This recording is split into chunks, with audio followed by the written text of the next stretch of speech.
واجعله لنا هجتين يا رب العالمين.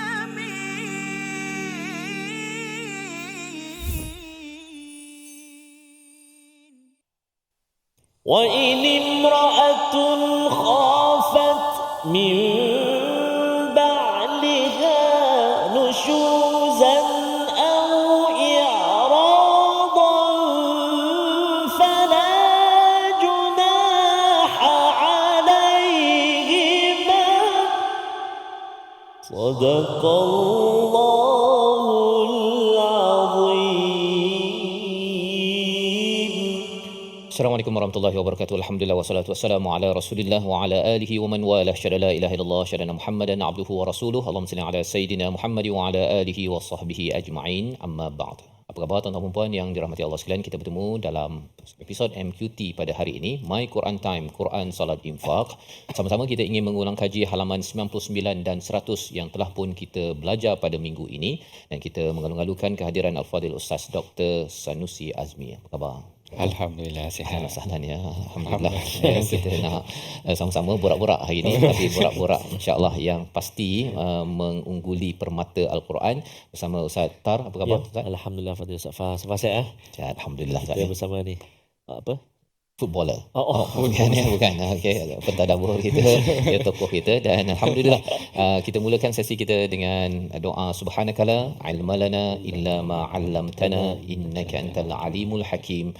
Rabbi zidni ilma. Sama-sama ingin kita melihat kepada ayat 128, satu tajuk ataupun satu ayat yang menentukan ataupun memberi panduan bagaimana menguruskan konflik dalam sebuah rumah tangga.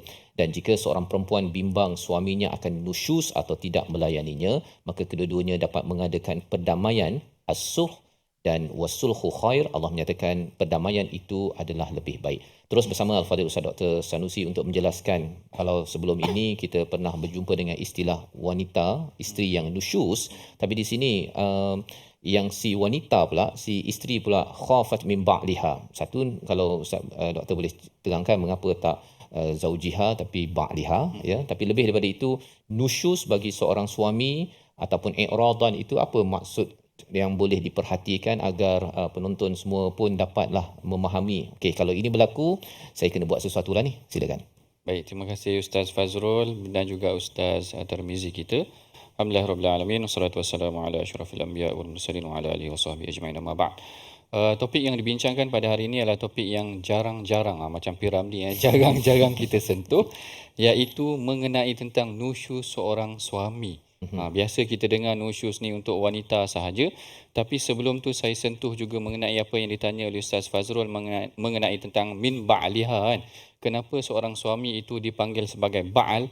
Ba'al ni sebenarnya adalah unta kalau kita perhatikan dari aspek bahasa Arab, kerana dia berperanan sebagai segala yang memikul ataupun yang membawa halu tuju sebuah rumah tangga. Kalau kita masih lagi ingat dalam surah yang menyebutkan mengenai tentang Nabi Ibrahim, wa kana ba'li syaikha, dia katakan suami aku, tapi tidak disebut sebagai suami tetapi menggunakan kalimah ba'al ini seakan-akan gambaran kepada seekor unta ataupun gambaran kepada orang yang memikul tanggungjawab, memikul bebanan perjalanan yang jauh ini tadi. Kemudian balik kepada wa ini mar'atun khafat min ba'liha nusyuzan. Kalau seorang perempuan bimbang suaminya nusyus.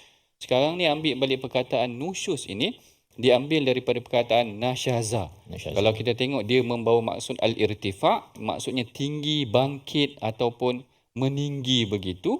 Yang mana dalam Al-Quran ada beberapa kali disebut perkataan nasyaza ini. Dalam suratul Baqarah Allah Ta'ala cerita tentang Allah Ta'ala himpunkan tulang-tulang. Allah Ta'ala kata wanzur ilal 'azami kaifa nunshizuha. Nunshizuha ni maksudnya memang mengangkat balik tulang-tulang tersebut. Seakan-akannya perkataan nusyus ini ada elemen material yang boleh dipegang juga. Sebab nanti kalau kita tengok kat bawah tu nanti ada juga kalimah nusyus ini membawa maksud perbuatan. Ya ayyuhallazina amanu idza qila lakum tafassahu fil majalisi fafsahu yafsahillahu lakum wa idza qila shuzu, kan? Qilan shuzu, Bila orang suruh kau bangunlah. Maknanya kalau dalam majlis, perkataan nusyus tadi pada material benda yang dibangkitkan, kemudian nusyus dalam perbuatan bangkit itu tadi, kedua-dua ini mempunyai saling perkaitan. Sama ada sikapnya yang mula bangkit takabur ego ataupun mengangkat tanggungjawab. Maksudnya sepatut tanggungjawab dia memberikan hak kepada isteri. Tetapi dia dah mula terangkat tanggungjawab, dia dah mula takabur, dia dah mula angkat tangan. Ini dah mula angkat tangan ini adalah satu perkara yang membimbangkan. Sebab tu kalau kita tengok dalam ayat ni memang Allah Taala cerita min ba'liha nusyuzan, apabila seorang suami itu dikategorikan sebagai setelah mula angkat tinggi, takabur, mengangkat hak-hak mereka, maka Allah Taala cadangkan di sini ataupun berikan kata ataupun kaedah menangani konflik tersebut, fala junaha alaihima ayusliha bainahuma sulha. Kalau kita tengok pun sebenarnya Dr. Muhammad Zuhaili ada menceritakan tentang definisi suami nusyus ini adalah dua, iaitu dengan dia meninggalkan hak terhadap isteri dia, dan yang kedua dia mula menyakiti isteri dia. Kalau hari ni kita tengok tuan-puan, kes-kes menyakiti isteri, suami isteri ni sangat banyak. Sehingga yang paling latest di Kajang ada yang sampai terbunuh, terkorban isteri dia dipukul oleh suami. Tak tengok lagi kes-kes yang lain. Maknanya kes ini memang suami itu nusyus. Tetapi istilah tersebut jarang kita gunakan dalam menangani suami yang nusyus ini. Kalau kita tengok, apa yang berlaku adalah para ulama memberikan sekurang-kurangnya 4 kaedah penyelesaian. Yang pertama sebenarnya, Imam Kasani menyebutkan, dia kata sebenarnya qadi, kalau sekiranya seorang isteri dah mengadu kepada jabatan agama, si suami menyakiti dia dah mula main tangan, sebenarnya qadi boleh meminta agar jiran sebenarnya boleh berperanan. Sebab tu jiran ini kadang-kadang dikategorikan sebagai orang yang boleh mewarisi kerana dia ada kalanya boleh memberikan peranan dalam menangani konflik tersebut. Biasa jiran boleh dengar. Kalau orang kalau menjerit takkan kita tak dengar kan. Kadang-kadang memang orang tahu punya. Dengar piring terbang, maknanya perkara-perkara yang sedemikian boleh berlaku. Jadi ini yang disebutkan oleh Imam Kasani menyatakan walau kanat fi manziliz zauj walaysa ma'aha ahadun yusakinuha fasyakat ilal qadi, yang mana kalaulah isteri itu tinggal di rumah suami dia dan tak ada orang lain dah, maka sa'al qadi jiranaha fa in akhbaru. Dia kata jiran dia boleh berperanan. Ini penting juga dalam komunikasi ataupun dalam komuniti kita, peranan jiran itu sebenarnya penting. Yang keduanya sebenarnya dalam kes yang sampai tak berikan tanggungjawab, nafkah kadang-kadang maknanya suami isteri boleh cari lagi. Tapi kalau dah sampai menyakiti, yang ini yang Al-Imam Dusuki kata dalam peringkat yang kedua, kalaulah sampai suami telah mula menyakiti, dah mula angkat tangan, dah mula caci dan sebagainya, sebenarnya hakim ataupun qadi tadi boleh zajar ataupun iqrar zajruhul hakim. Maknanya hakim boleh bagi warning dah. Maknanya kalau dah sampai tahap isteri dah mengadu, suami dia macam-macam dan sebagainya, maka qadi sebenarnya kena berperanan. Kita tidak mahu ada kecederaan, kemudaratan dan sampai ada yang terkorban. Jadi qadi bila dah keluarkan kenyataan sedemikian, sebenarnya menunjukkan Islam memberikan satu solusi juga untuk tingkah laku ataupun ke behavior orang yang berperanan, bertindak yang agak pelik sikit untuk suami isteri dia ni, maka sebenarnya qadi berperanan. Yang ketiganya ada yang menyatakan hukuman ta'zir. Boleh diberikan hukuman dah. Seakan-akannya maknanya ditentukan sendiri oleh pihak hakim ataupun pihak qadi itu. Manakala yang keempat, yang ni yang agak ekstrim, yang disebutkan juga dalam Al-Quran ini, sekiranya tidak ada penyelesaian, kalau duduk sekali pasti akan terkena ancaman, kemudaratan dan sebagainya.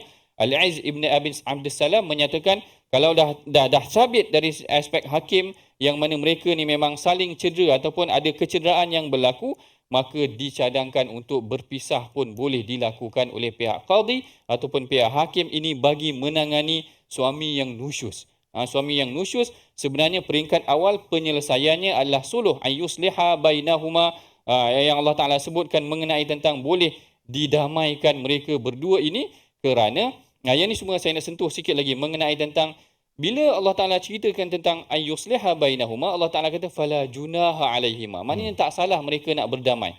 Saya pun terfikir kenapa pula Allah Ta'ala kata tak salah untuk mereka berdamai ni. Apa point dia sebenarnya, apa maksudnya yang tak salah untuk berdamai?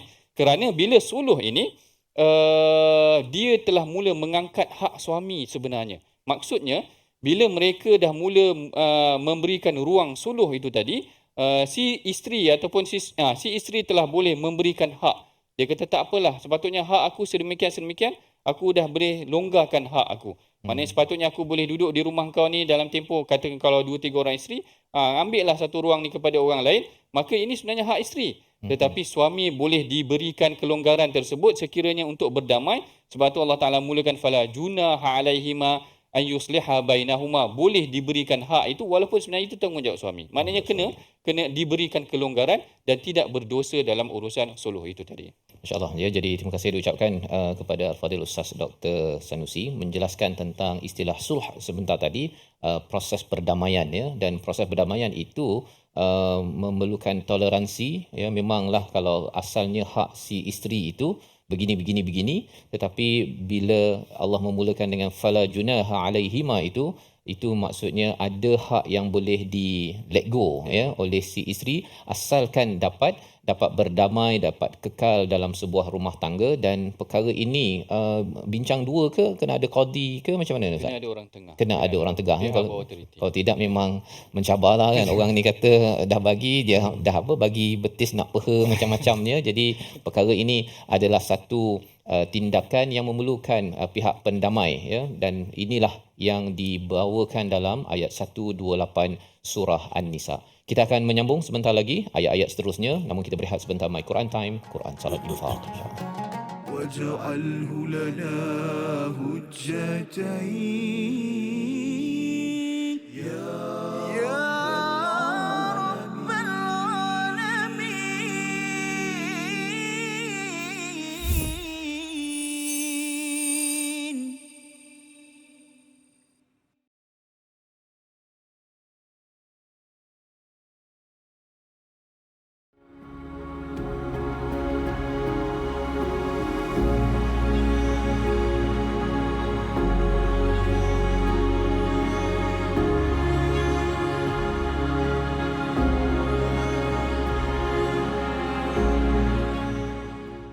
Apron will be blessed indeed with silk robes and rivers to feed, resting in the grandest of homes, drinking the smoothest salsabila. Minhu majahina warzuqna tilawatahu.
واجعله لنا هجتين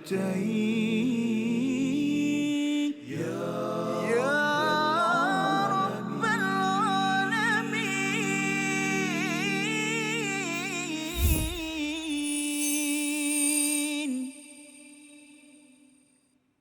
أعوذ بالله من الشيطان الرجيم. ولن تستطيعوا أن تعدلوا بين النساء ولو حرصتم. صدق الله العظيم. Kembali kita dalam My Quran Time, Quran Solat Infak. Sama-sama hari ini kita mengulang kaji halaman 99 dan 100 daripada surah An-Nisa, dan sebentar tadi dibacakan awal daripada ayat 129. Walan tastati'u an ta'dilu, dan kamu tidak akan dapat berlaku adil di antara isteri-isterimu walaupun kamu sangat ingin melakukan sedemikian. Dalam ayat sebelum ini, doktor ya, diceritakan tadi tentang sulh, perdamaian, perlu ada pihak ketiga. Boleh ke kalau katakan mereka ni sulh tu damai dua-dua orang je, suami isteri, pasal si isteri kata segan lah nak jumpa qadi, nak panggil, ataupun boleh ke panggil bapak mertua ke, kaunselor, mana-mana telefon dia, okey, jadi pihak pendamai kami. Dan di hujung ayat 128 itu ada perkataan tuhsinu wa tattaqu, manakala pada ayat 129 itu ada watus in tuslihu wa tattaqu, kan, ada tuhsinu tattaqu tuslihu wa tattaqu. Apa maksud di sebalik perkara ni? Silakan. Baik, terima kasih. Soalan pertama tadi mengenai tentang kalau dia nak berdamai secara baiknya sesama suami isteri ataupun dengan ahli keluarga, maka itu sebenarnya tidak ada larangan. Tetapi yang dicadangkan untuk buat dengan pihak berautoriti ni supaya sekiranya berlaku dengan kesan yang lebih besar lepas daripada itu, jadi sekurang-kurangnya ada rekod, ada proses dia yang boleh dikenakan sekiranya dibawa kepada mahkamah itu nanti. Dan kalau kita tengok pun dalam ayat yang pertama, bila cerita tentang suami akan nusyus, kemudian nanti suami ataupun ada pihak yang akan bersifat wa uhdiratil anfusus syuhha, maknanya dalam ayat ini Allah Taala tak cerita siapa yang kedekut. Maknanya boleh jadi suami juga yang kedekut, boleh jadi isteri juga yang kedekut. Kedekut ni sebenarnya banyak aspek. Ada orang memang kedekut duit, tapi ada orang kedekut perasaan. Ada orang kedekut cakap. Suruh cakap tak cakap, katakan macam tu. Kedekut perasaan tu macam mana tu? Macam tak berperasaan. Kadang-kadang kan ada orang mengadu, saya minta maaf, ada orang mengadu, suami saya macam tak ada perasaan. Macam tu kan. Mana? Jadi kat sini lafaz kedekut ni saya tak tahu, saya dah hidup dengan dia 10 tahun, saya tak tahu apa perasaan dia, katakan macam tu. Jadi nak cakap ni pun susah juga, ada rakaman. Jadi nak ceritanya dalam TV ni susah saya nak cakap. Sebenarnya tu nak ceritanya mengenai tentang kedekut ini aspeknya luas dan Allah Ta'ala tak sebut siapa yang kedekut, suami ke isteri, tetapi Allah Ta'ala kata wa in tuhsinu, sekiranya kamu berbuat baik, kedua-duanya sebenarnya. Maknanya kat sini yang boleh kita perhatikan sifat kedekut ataupun yang menjadi penghalang perdamaian kepada kedua pihak ni, suami ke isteri ke, ada mungkin sifat yang menahan dirinya daripada memberikan sesuatu untuk dia mengalah sedikit, menyebabkan mereka tak boleh bersatu sebab tak ada yang nak mengalah. Tak ada apa yang nak mengalah. Yang suami ni sebenarnya dia tak tutup ubat gigi. Ubat gigi tak tutup. Yang si isteri macam-macam lah nak ceritanya. Kadang-kadang benda yang kecil tidak ada yang nak mengalah, menyebabkan Allah Ta'ala kata bersifat ihsan di sini. Wa in tuhsinu wa tattaqu, dan bertakwa kepada Allah, maka Allah Ta'ala tahu apa yang kita buat. Ayat yang pertama seakan-akan menjurus kepada perkara sebenarnya material pada saya lah. Sebab yang kedua, Allah Ta'ala kata walan tastati'u an ta'dilu bainan nisa, kamu tidak boleh berlaku adil. Ayat ini kadang-kadang orang salah faham. Kenapa Allah Ta'ala kata kalau kita dah tak boleh berlaku adil dengan para isteri kita, kenapa pula Allah Ta'ala kata di awal surah Nisa boleh kahwin 4 pula? Jadi macam kontradik kan. Maknanya kalau tak boleh berlaku adil, kenapa dibenarkan kahwin 4? Jadi di sini Syekh Tantawi sendiri menjawab, dia kata sebenarnya ayat ini merujuk kepada hati mahabbah. Kasih sayang yang kita berikan kepada dua orang isteri kita, mungkin kita tak boleh nak ukur. Macam mana kita nak ukur kasih sayang seseorang andai sekiranya benda tu tak boleh nak diukur? Saya bagi contoh macam Ustaz Tarmizi. Kalau dia katakan kalau dia kahwin 2 ke, Allah. Jadi kalau saya nak tanya, main susah lah nak cerita. Ini dah kali kedua dah kan? Sebelum ni fan lain. Lagi 2 maknanya. Masya-Allah. Tapi nak ceritanya sukar. Perkara mahabbah nak diukur adalah satu perkara yang sukar. Ada yang mengaitkannya dengan Rasulullah sallallahu alaihi wasallam sendiri, yang apabila ditanya dia kata dia sayang pada Aisyah. Tapi bila dengar cerita Aisyah pula jealous dengan Khadijah. Sebab kata engkau asyik sebut Khadijah aja, tak ada perempuan lain. Dalam lafaz hadis agak keras sebab sampaikan Aisyah kata tak ada perempuan lain ke kat dunia ni. Tengok maknanya perkara ni adalah satu pertimbangan yang sukar, melibatkan hati. Allah Taala kata walan tastati'u an ta'dilu bainan nisa, sukar untuk buat keadilan ini, berlaku adil antara para isteri ini dari aspek keadilan yang melibatkan hati. Maknanya kasih sayang untuk disamaratakan mungkin akan terlebih, mungkin akan terkurang, disayang lebih, disayang kurang.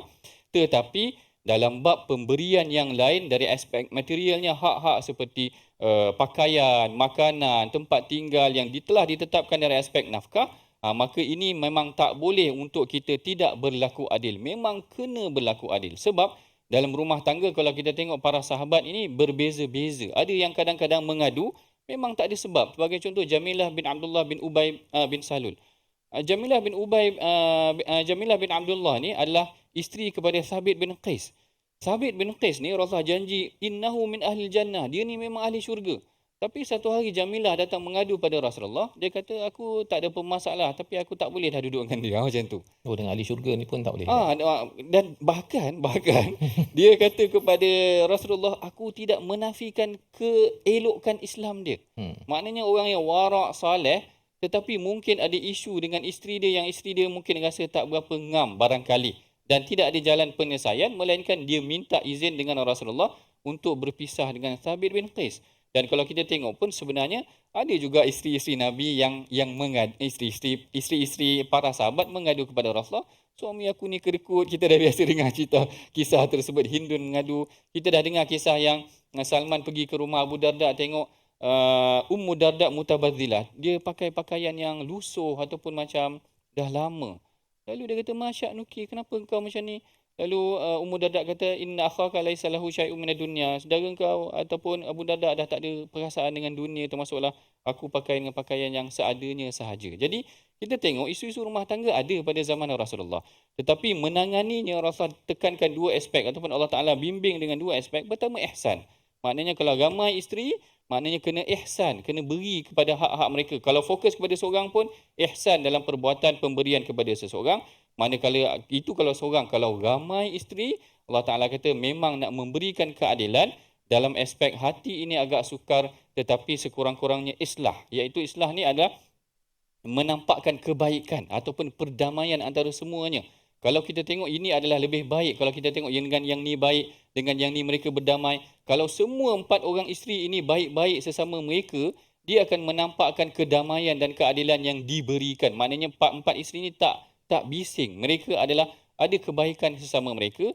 Jadi konteks ayat pertama dan ayat kedua berbeza. Ihsan yang pertama, pemberian hak dari aspek materialnya, fizikalnya diberikan cukup dengan segala keperluan. Kalau kita tengok dalam hadis pun ihsan ini, wa idza qataltum fa ahsinul qitlah, dan kalau kamu nak membunuh pun dalam berjihad pun kena buat baik juga.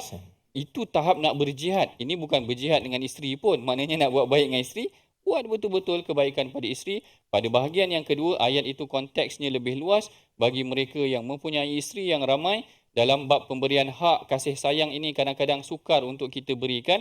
Ada yang kita boleh nampak, ada yang kita tak boleh nampak. Kalau yang kita boleh nampak sebagai contoh pemberian, Nu'man bin Bashir pernah cerita yang mak dia, ayah dia bagi hadiah kepada dia. Lalu mak dia perasan, kenapa engkau bagi pada Nu'man sahaja, tak bagi kepada anak yang lain kan? Jadi yang ni pemberian yang nampak. Lalu ibu dia mengadu kepada Rasulullah suruh pulangkan, melainkan sekiranya hak yang sama diberikan. Yang secara fizikal, material kena bagi sama rata. Tapi dari aspek kasih sayang agak sukar, sehinggalah kalau kita tengok tadi, walaupun Rasulullah mengaku yang dia paling sayang, antara wanita yang dia paling sayang adalah Aisyah, tetapi bila Aisyah cemburu kepada Khadijah, Rasulullah kata, macam mana aku nak buat? Wa inni ruziqtu hubbaha. Aku ni telah dikurniakan rasa cinta kepada dia, sesuatu yang sukar untuk ditandingi perbezaan kasih sayang antara para isteri itu tadi.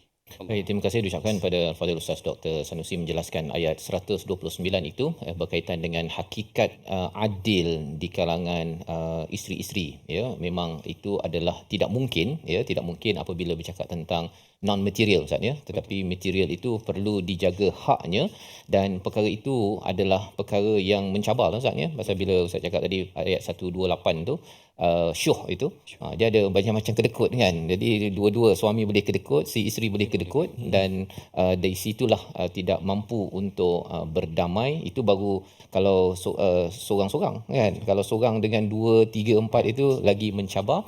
Dan sudah tentunya panduan ini adalah panduan untuk sesiapa yang memilih jalan, ya, 1, 2, 3 ataupun 4 kan. Baik, kita ingin bergerak kepada ayat yang ke-131 dan 132, ya. Selepas ayat 130 itu dinyatakan tentang kalau dah tak boleh berdamai, Ustaz, ya, tak boleh berdamai.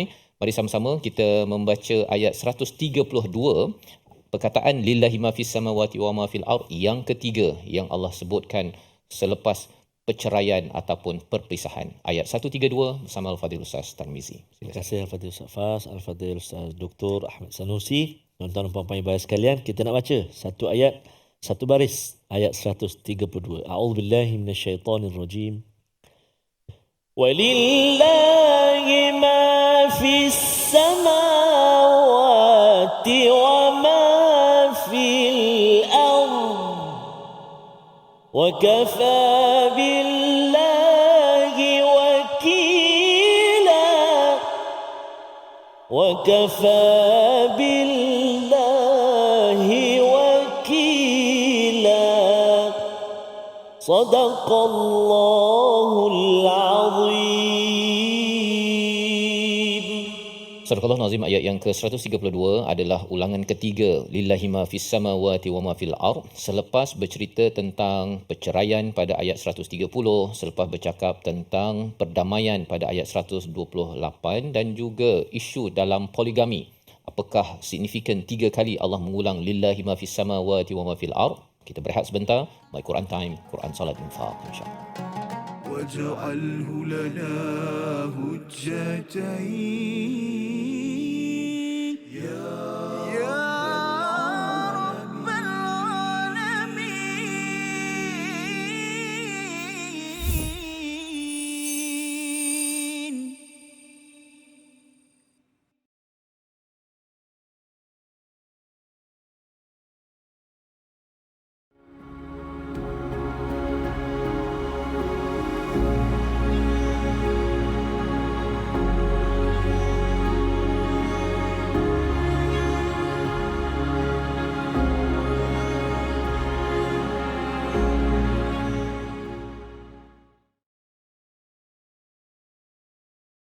Apron will be blessed indeed with silk robes and rivers to feed, resting in the grandest of homes, drinking the smoothest salsabila.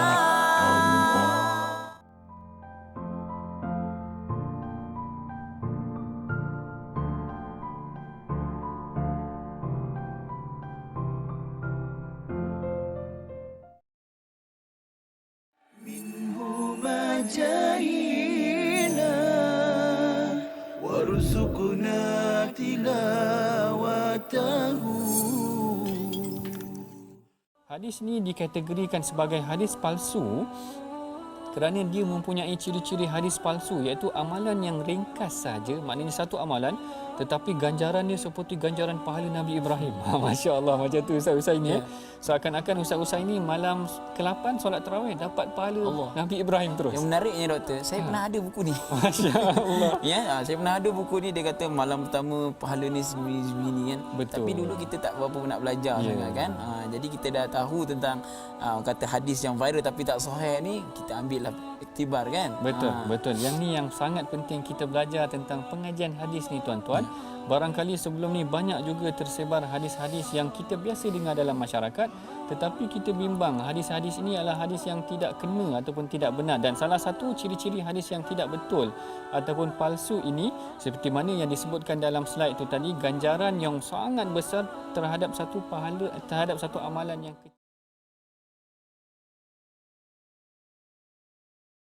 واجعله لنا هجتين يا رب العالمين.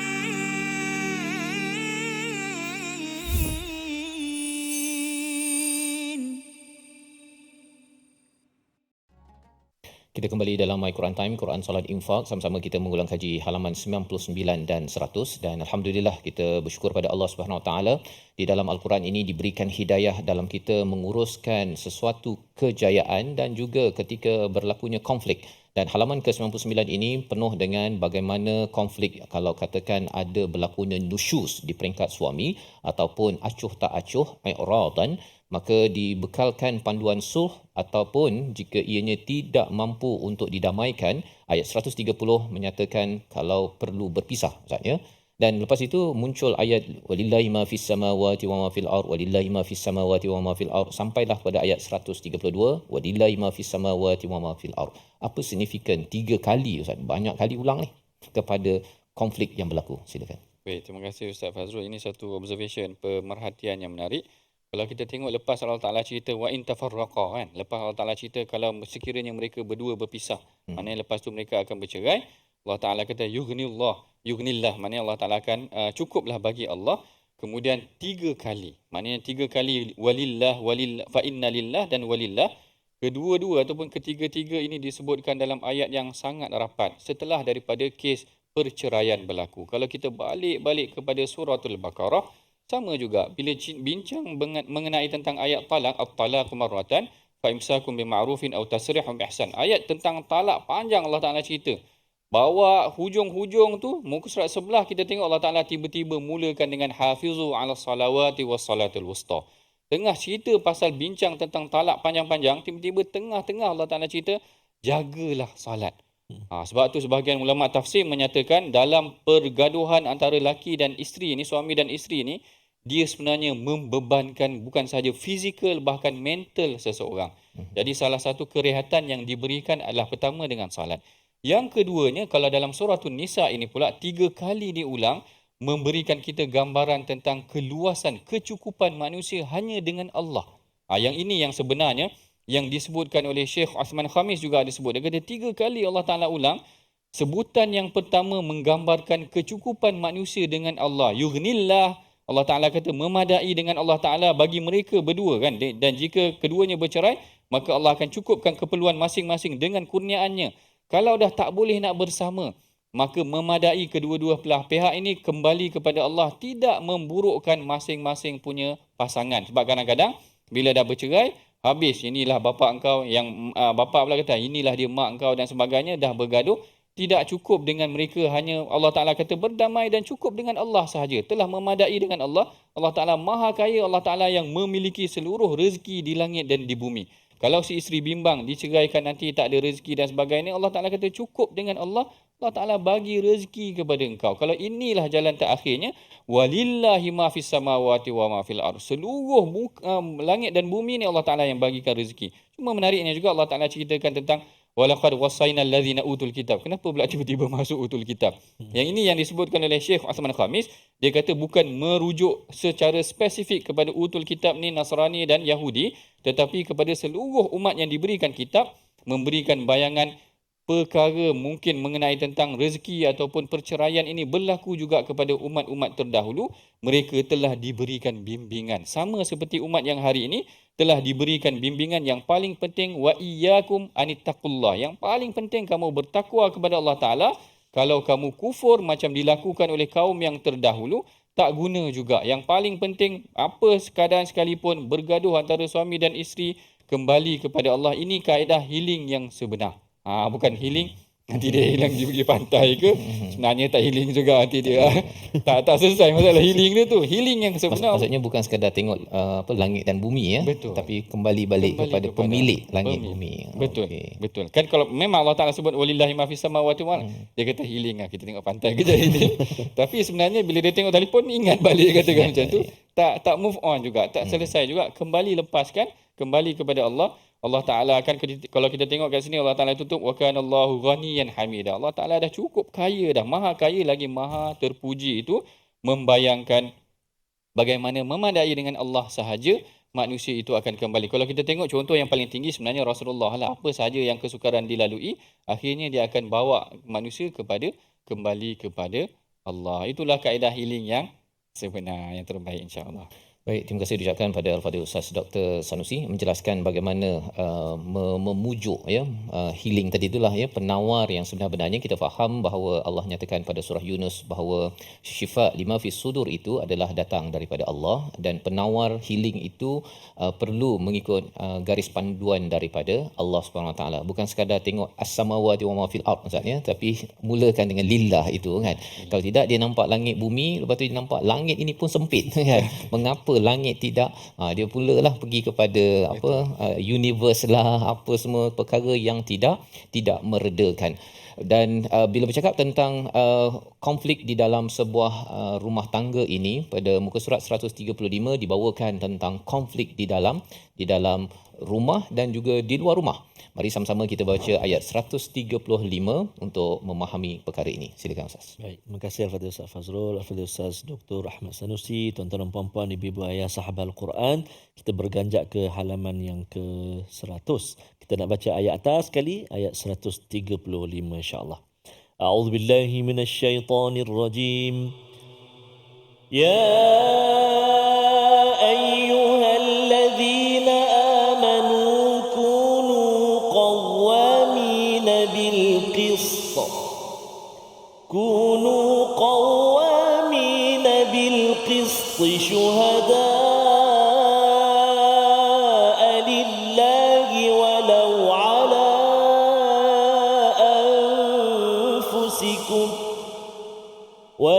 على أنفسكم أو الوالدين والأقربين إن يكن غنيا أو فقيرا فالله أولى بهما فلا تتبعوا الهوى أن تعدلوا وإن تلووا أو تعرضوا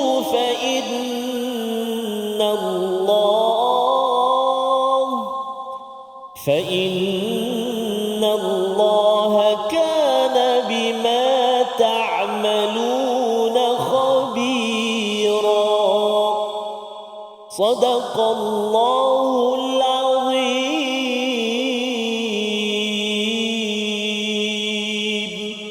Surah Al-Azim ayat yang ke-135, wahai orang-orang yang beriman, jadilah kamu penegak keadilan menjadi saksi kerana Allah walaupun terhadap dirimu sendiri atau terhadap ibu bapa dan kaum kerabatmu. Ini sebahagian terjemahan daripada ayat 135.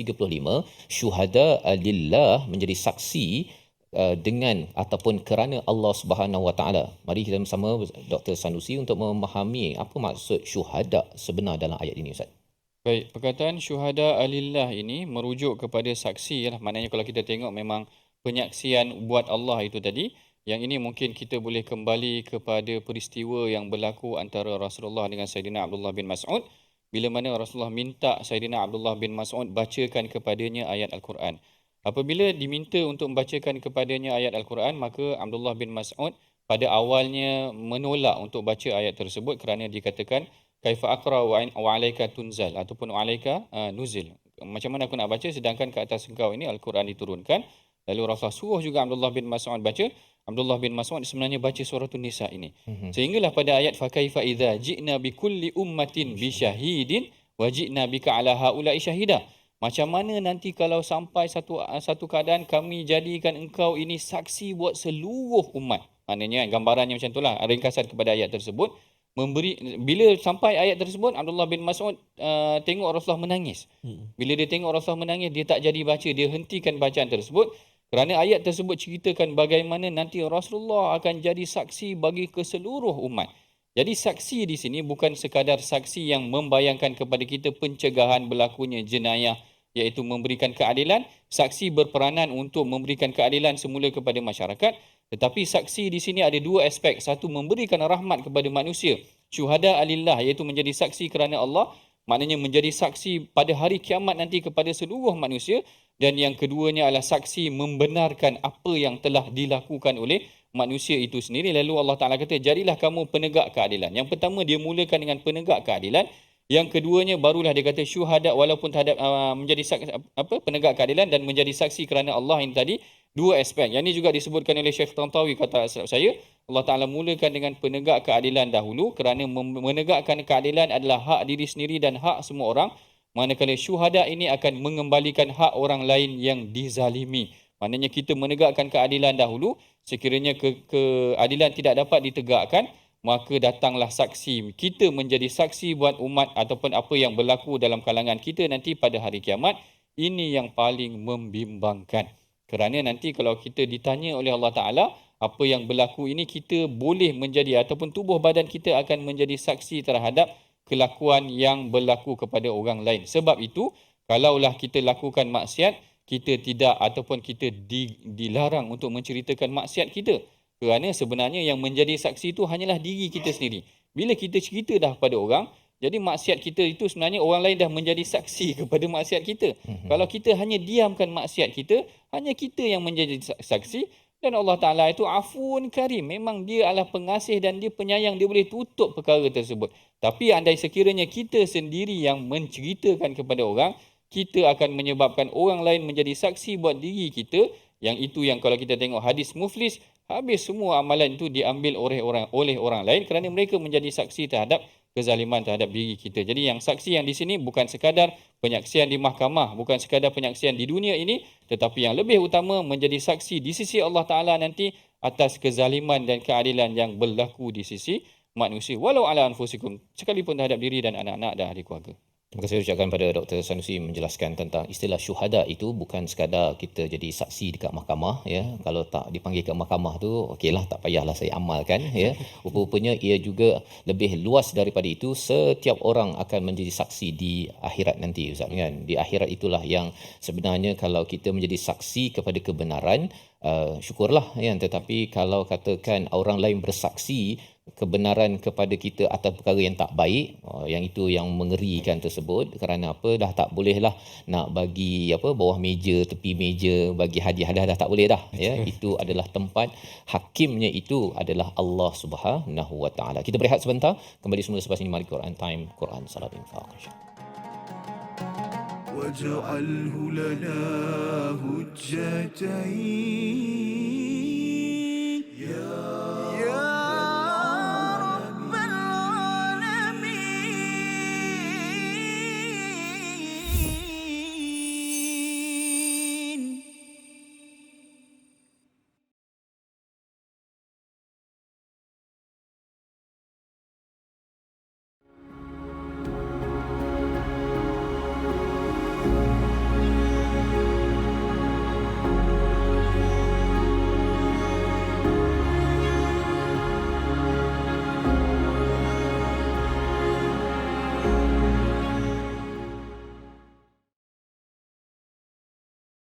Apron will be blessed indeed with silk robes and rivers to feed, resting in the grandest of homes, drinking the smoothest salsabila.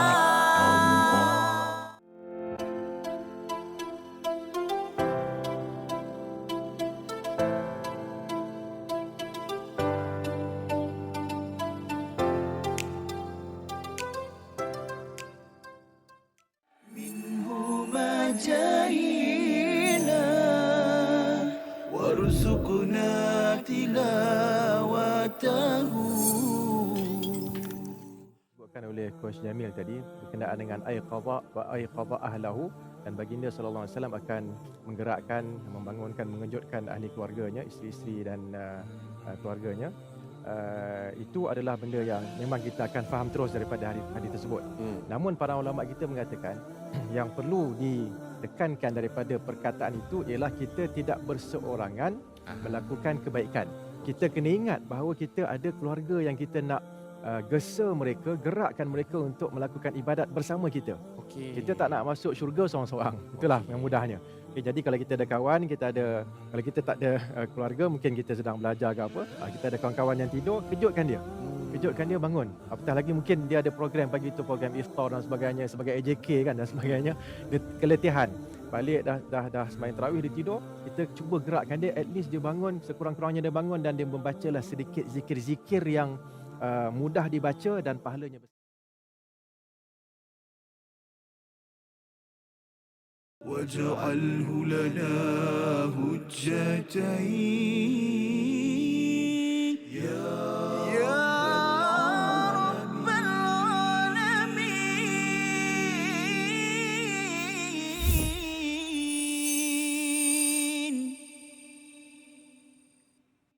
بسم الله الرحمن الرحيم.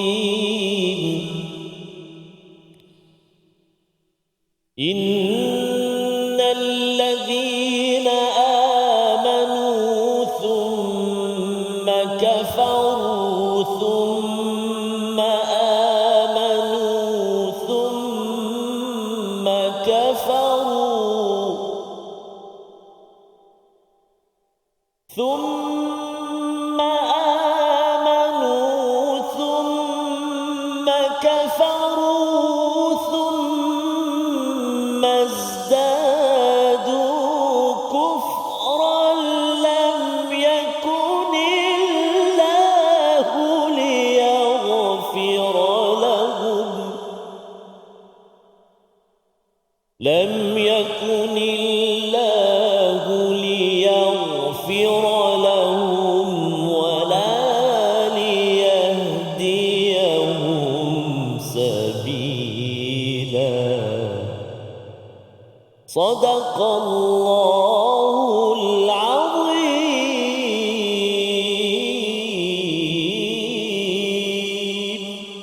Surah Al-Azim, kembali kita dalam My Quran Time, Quran Salat Infak. Kita mengulang kaji halaman yang ke-99 dan 100 dan kita memerhati pada ayat 137 ini. Sesungguhnya orang-orang yang beriman lalu kafir, kemudian beriman, kemudian kafir lagi, lalu bertambah kekafirannya, maka Allah tidak akan mengampuni mereka dan tidak pula menunjukkan kepada mereka jalan yang lurus. Bersama Al-Fadhil Ustaz Dr. Sanusi untuk menjelaskan tentang iman kufur ini, macam mana dia boleh berlaku dan macam mana kita nak memastikan masyarakat kita tak terjebak dengan perkara ini. Silakan. Baik, terima kasih Ustaz Fazrul, Ustaz Tarmizi. Ayat ini pun kalau kita baca secara umum nampak macam pelik kan, macam aneh. Mereka yang pada awalnya innallazina amanu, mereka awalnya beriman, kemudian dia kufur, kemudian dia beriman, kemudian dia kufur balik, kemudian bertambah kekufuran mereka. Sehingga kan dalam menafsirkan ayat ini, para ulama sebenarnya berbeza pandangan. Sebagai contoh, Al-Imam Fakhr Razi dan Al-Imam Ibn Kathir, dia merasakan ini adalah golongan A'rab yang beriman tetapi iman mereka tidak kukuh, ataupun sebenarnya tidak masuk lagi benar-benar keimanan dalam jiwa mereka, yang Allah Ta'ala kata walakin qulu aslamna, yang mereka berkata amanna, mereka menyangkakan mereka beriman tetapi sebenarnya mereka tidak beriman lagi. Ini golongan yang pertama. Golongan yang kedua, ada juga ulama berpandangan ini adalah terdiri daripada golongan ahli kitab. Maknanya golongan Yahudi yang mungkin dia beriman bila dengar ayat Quran, kemudian balik pada kaum dia tak beriman balik, kemudian keluar jumpa Rasulullah, dia beriman balik, kemudian dia jumpa kaum dia balik, dia tak beriman balik. Ada yang kata pada ahli kitab, ada yang kata pada Nasara ataupun Yahudi dan Nasrani ini tadi. Tetapi kalau kita tengok kepada sirah sendiri, sebenarnya dia berlaku tak ramai tetapi berlaku. Ada seorang sahabat yang namanya Ash'ath bin Ma'di Yaqrib ataupun Al-Ash'ath bin Ma'di Karab yang berasal daripada Bani Kindah, Al-Kindi. Yang mana dia ni adalah sebenarnya utusan. Yang ini saya kira antara punca yang boleh kita siasat kenapa kejap beriman, kenapa kejap tak beriman. Dia adalah utusan daripada Bani Kindah, datang berjumpa dengan Rasulullah hanya seketika sahaja. Dia beriman. Tapi bila dia dah balik dengan tidak mempunyai ilmu, dengan diselubungi suasana kaumnya, dia kembali kufur balik. Jadi ini yang menyebabkan sebahagian ulama kata ini antara contoh yang kita boleh ambil bagaimana utusan yang datang daripada luar hanya seketika dengan Rasulullah. 2-3 hari sahaja balik-balik. Jadi iman belum benar-benar meresap, ilmu pun tidak ada, kembali kepada kaumnya dalam keadaan yang kufur, kaumnya masih lagi kufur, dia kembali kepada kekufuran. Ataupun juga seorang sahabat namanya Abdullah bin Sa'ad bin Abi Sarah, yang mana sahabat ini yang diriwayatkan dalam riwayat Abu Daud, juga diceritakan pada asalnya dia beriman tetapi dia kufur balik kepada Rasulullah. Ketika Fathu Makkah, Rasulullah memang dia. Rasulullah kata kalau jumpa dia, boleh bunuh dia kerana dia memang kufur kepada Rasulullah, tetapi selepas daripada itu dia Islam balik. Dan dia kembali elok Islam dia. Jadi saya boleh simpulkan ada beberapa pengajaran yang boleh kita ambil dari aspek ini. Yang pertamanya sebenarnya kekurangan ilmu menyebabkan manusia boleh tercabut iman daripada jiwa mereka. Tak pernah dengar perkara ni. Kan kalau kita ingat kes Isra Mi'raj, sebahagian daripada orang Islam sehingga ragu-ragu dan mungkin murtad balik kerana dia rasa macam betul ke boleh berlaku perkara sedemikian. Yang kedua, selain daripada kurang ilmu, yang kedua sebenarnya suasana toksik.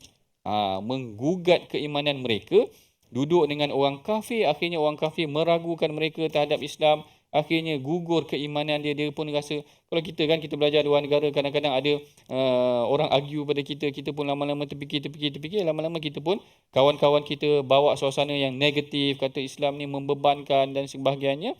Sampailah kita pun rasa benda tu membebankan dan akhirnya kita kembali kepada kufur.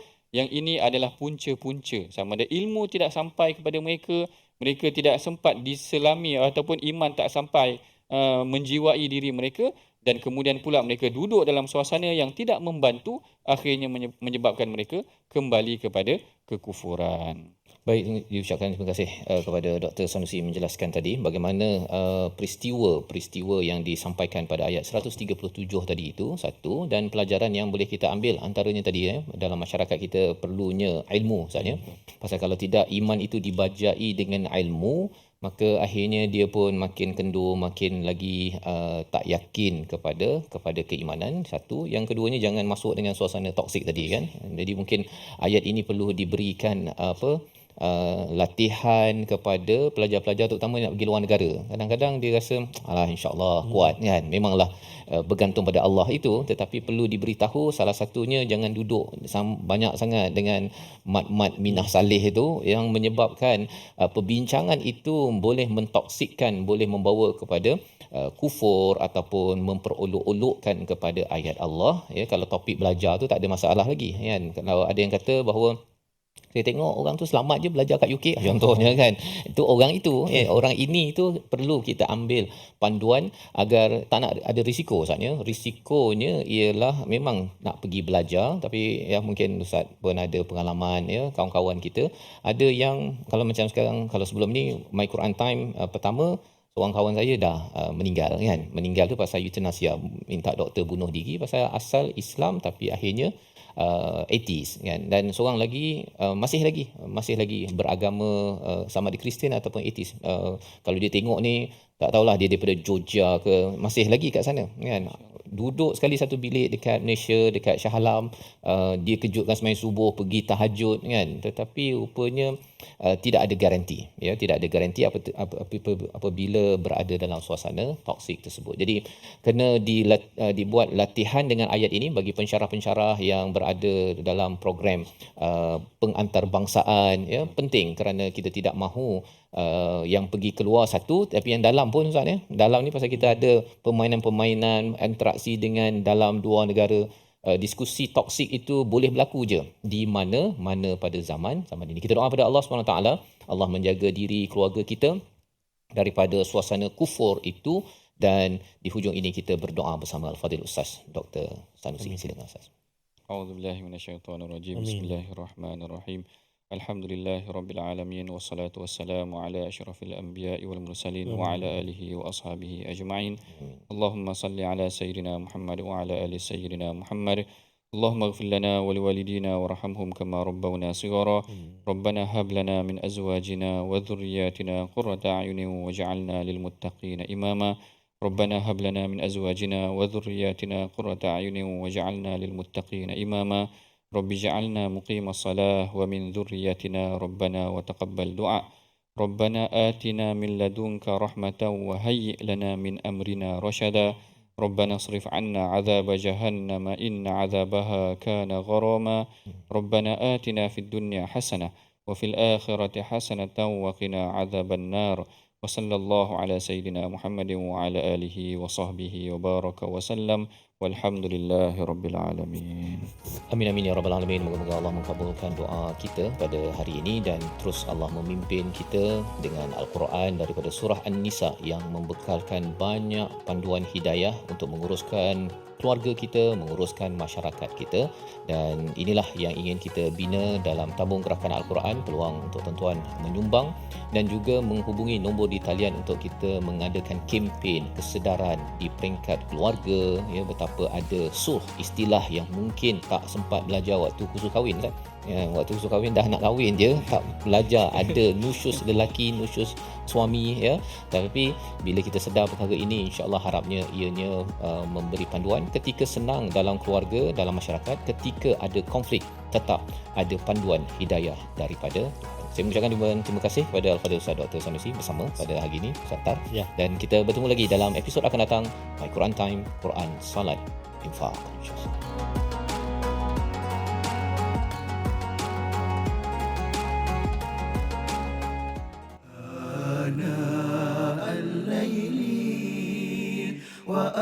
وأطراف النهار واجعله لنا هجتين